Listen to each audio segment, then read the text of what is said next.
പൊതുമണ്ഡലത്തിൽ നിന്ന് ഭയം എന്നുവെച്ചാൽ പ്രധാനമന്ത്രിയോടുള്ള ഭയം അപ്രത്യക്ഷമാകുകയാണെന്നും രാഹുൽ പരാമർശിച്ചു.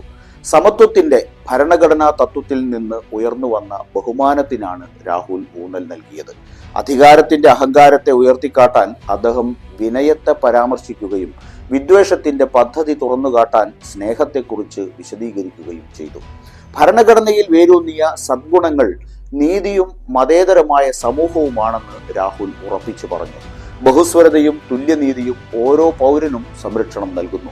അതുകൊണ്ടാണ് ഭരണഘടനയ്ക്കെതിരായ ഭീഷണികളെ പരാമർശിച്ചപ്പോൾ പ്രതിപക്ഷം എന്താണ് ഉദ്ദേശിച്ചതെന്ന് ജനങ്ങൾക്ക് മനസ്സിലായതെന്നും രാഹുൽ പറഞ്ഞു. RSS, BJP എന്നിവയുടെ ലോകവീക്ഷണത്തിൽ വൈവിധ്യത്തിനും ബഹുസ്വരതയ്ക്കും ഇടമില്ല. അവരുടെ സാംസ്കാരിക സാരാംശം എന്ന ആശയം ന്യൂനപക്ഷങ്ങൾക്കെതിരെ, പ്രത്യേകിച്ച് മുസ്ലിങ്ങൾക്കെതിരായ വിനാശകരമായ അജണ്ടയെ അടിസ്ഥാനമാക്കിയുള്ളതാണ്.